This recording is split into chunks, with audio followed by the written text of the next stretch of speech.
So this was my knee after an e-scooter accident, and this was me 5.5 weeks later dancing salsa and back to CrossFit. Sure, usually science says that takes around 12 weeks, but if you know what to do and you do it consistently, it doesn't. So if you are struggling from an ACL, a meniscus, an MCL, a knee surgery, a broken leg, these next exercises are what I did to get myself back, and now hundreds of clients just like you, the same. So if you're in Stuttgart, set an appointment. But if you're somewhere in the world, check my online program, because these exercises are what will get you the results that they got me. It's literally this easy, boys and girls. Here's my massive scar from my knee surgery. The second time I had it done, the screws taken out, it got infected, so it looks a little bit gnarly, more than it should, unfortunately. However, you can see what I'm doing. I am literally massaging my quadricep with my own arm. You can use a, Theragun, you can use a scraping tool, that's fine. But one thing you always have with you is your arm. So this is why I like doing it like this, because one, it teaches you a little bit more about your own body, and two, it just allows you to feel exactly where your trigger points are, your knots are, the tightness is. It doesn't matter. Just start to feel your leg, and you don't even have to use your forearm. I think this is the easiest way to do it, because you have your body weight basically that you can lean into.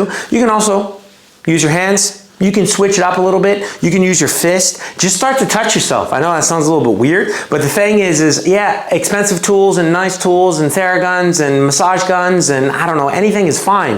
But at the end of the day, like I said at the beginning of this part of the video, you always have your leg and you always have your arm. So just learn how to kind of do this.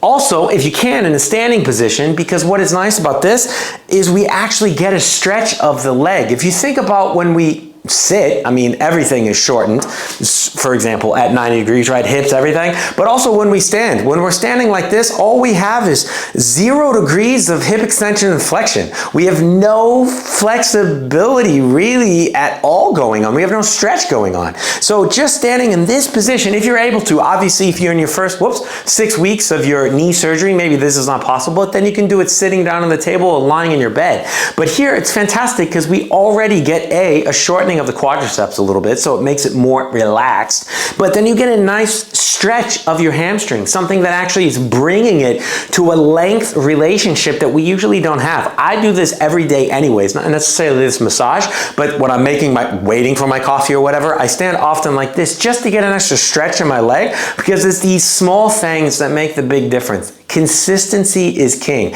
And sure, I know how to fix my own leg, so I can fix my own leg. I did fix my own leg, but I did it all from my bed. And actually, this office here, because this used to be my bedroom, and not one physical therapy appointment. So you don't need all of the extra therapy and extra tools if you know what to do. Now, if you have a physical therapist, of course, go. But use these videos and use my online program with the link in the bio to help yourself fix yourself. The first 5 days are completely free. All you need is basically a broken leg and an email address and a heartbeat and you're good to go. But even if you don't want to, then just start like this. If this hurts, that's a problem. It shouldn't hurt. Even if your leg wasn't broken, this shouldn't hurt. So just massage your leg 5-10 minutes just like this, and when you're done, move your leg, sit back down, stand back up, do whatever you want. I guarantee it already feels better. All right, so after you've released your quad, this is the stretch. I would suggest maybe a bit of a longer couch, but you see, I've got my broken leg just like this. So usually I would like to have my heel more on the arm of the couch, but whatever. Here, now gravity is pushing, or going to be pulling, if you will, down on my knee. So I can use my other leg as a little bit of a weight, and I can also increase it and literally cross my leg. So right now, my right leg is pushing down on the knee joint, if you want to call it that, of my broken leg. So what's going to happen is most people say, you know, when I lie like this, after a while, my broken knee starts to hurt. Yeah, sure. It starts to feel like it's something from behind the knee, so on my left one, is being pulled. Well, it is. So either that's shortened muscles, so to speak, from the position that you were in when your knee was broken, or it's still remaining scar tissue where you're getting into, or the fascia at the very end. So if you cannot lie like this, even on your good knee, with not having pain in the back part of your knee after, I don't know, 3, 4, 5 minutes, 5 hours, it doesn't matter. You should be able to get in a position like this and not feel the difference at all. My left leg is my broken leg. Feels fine.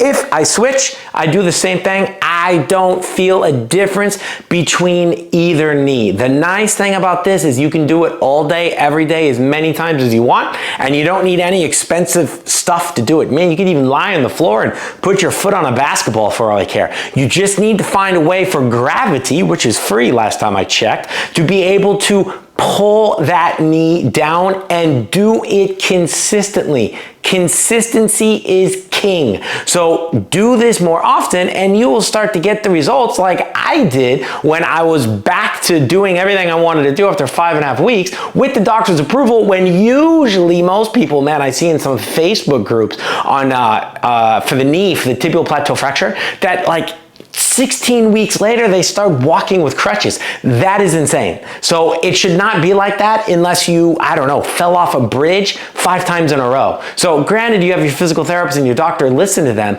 but start doing these small things, see how they feel, and after, see how you feel. Because it is these small exercises that make the biggest difference ever. All right, the final exercise is just basic hip flexion. We want to use, in this case, believe it or not, the rectus femoris, so this muscle right there, often is weak when we've been stuck in bed. So you tibial plateau people, you broken leg people, you meniscus people too.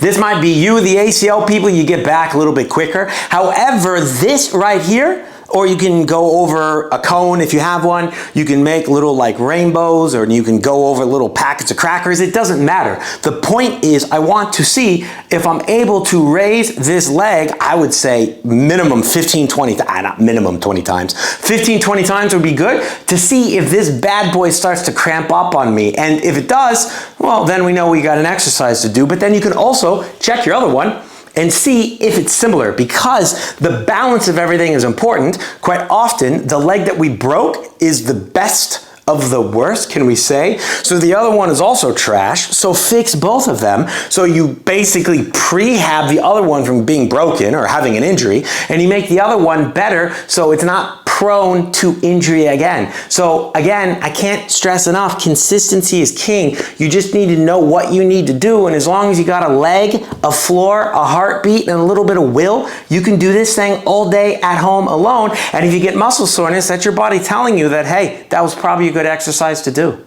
All right, so I leave all of you in another position you can even sit in and practice. So my exit video, I can sit like this, I can sit like this. I'm still providing content and quality because these are the things that you need to do so you can get back to your life. But the point of this outro is not to do another exercise.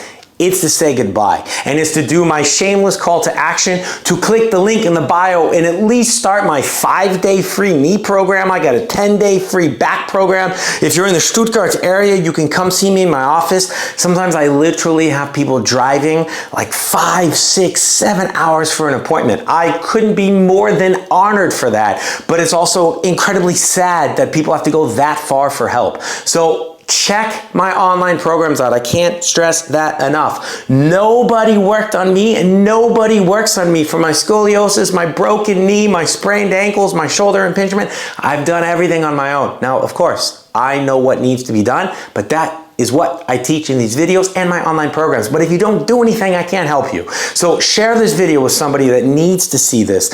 If you have a knee surgery, you had an injury, get the programs and start. The 5 days is free in the knee program. I can't stress this enough, but you have to do something for yourself because nobody else is going to do it for you. Trust me, I see it all day long. You are your biggest warrior. I'm going to be your biggest fan, but you got to get started.